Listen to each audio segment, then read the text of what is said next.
അക്ബറിൻ്റെ അടുത്ത് അനുമോൾ മാപ്പ് പറഞ്ഞിരിക്കുകയാണ്. ആദ്യമായിട്ടാണ് അനുമോൾ ഒരു മിസ്റ്റേക്ക് അവിടെ ചെയ്തു എന്ന് തോന്നിയിട്ട് അനുമോൾ മാപ്പ് പറയുന്നത്. അനുമോൾക്ക് അവിടെ ഉണ്ടായിരുന്ന ഒരു പോരായ്മ എന്ന് പറയുന്നത് തെറ്റ് സമ്മതിക്കാതിരിക്കുക എന്നതായിരുന്നു. അതുതന്നെ ഇപ്പോൾ അനുമോൾ തിരുത്തിയിട്ടുണ്ട്. അനുമോൾ ചെന്ന് അക്ബറിൻ്റെ അടുത്ത് സോറി പറഞ്ഞു. അക്ബറിനോട് ചെയ്ത ഒരു തെറ്റാണ് എന്ന് അനുമോൾക്ക് മനസ്സിലാകുകയും അനുമോൾ സോറി പറയുകയും ചെയ്തു. കഴിഞ്ഞ ദിവസം ആ ഒരു ടാസ്കിൻ്റെ ഇടയിൽ അക്ബർ പുറകിൽ നിന്ന് തള്ളിയ സമയത്ത് ആ ഒരു പ്രൈവറ്റ് ബസ്സിലെ ഒരു പരാമർശം നടത്തിയിരുന്നല്ലോ അക്ബറിനെതിരെ. ആ ഒരു വിഷയത്തിൽ തന്നെയാണ് അനുമോൾ അക്ബറിൻ്റെ അടുത്ത് മാപ്പ് പറഞ്ഞിരിക്കുന്നത്. അതെന്തായാലും നന്നായി. പക്ഷേ ഈ ഒരു വിഷയം വളരെയധികം എപ്പിസോഡിൽ പ്രധാന ചർച്ചാ വിഷയമാക്കി എടുത്തിരുന്നൊന്നുമില്ല. പക്ഷേ അക്ബർ സൂചിപ്പിച്ച് പോയിരുന്നു. ഇത് എപ്പിസോഡിലും അത്ര ആ ഒരു പറയുന്ന ഡയലോഗൊന്നും ടെലികാസ്റ്റ് ചെയ്തിരുന്നില്ല, ലൈവിലും ടെലികാസ്റ്റ് ചെയ്തിരുന്നില്ല.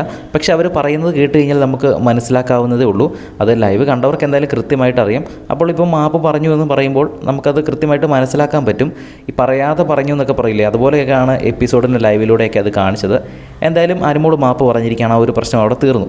പക്ഷേ ഇതിപ്പോൾ നെവിൻ അവിടെ നിന്ന് പറയുന്നുണ്ട് മാപ്പ് പറഞ്ഞാലും ഇത് വീണ്ടും തുടങ്ങും. അതെന്തായാലും ഗെയിം തന്നെയാണല്ലോ. അപ്പോൾ എന്തായാലും അവർ തമ്മിൽ വീണ്ടും പ്രശ്നങ്ങളൊക്കെ ഉണ്ടായേക്കാം. പക്ഷേ ചെയ്ത തെറ്റിന് മാപ്പ് പറഞ്ഞിട്ടുണ്ട്. എന്തായാലും ഇപ്പോൾ നിലവിൽ അവിടെ 3 ലേഡി കണ്ടസ്റ്റൻ്റാണ് ഉള്ളത്, 6 മെൻ കണ്ടസ്റ്റൻറ്റുമുണ്ട്. ഇവരിൽ ഒരാളായിരിക്കും വിജയ് കിരീടം ചൂടാൻ പോകുന്നത്. ഇവരിൽ ആര് വിജയ് കിരീടം ചൂടണമെന്നാണ് നിങ്ങൾ ആഗ്രഹിക്കുന്നതെന്ന് താഴെ ഒന്ന് കമൻറ്റ് ചെയ്യുക.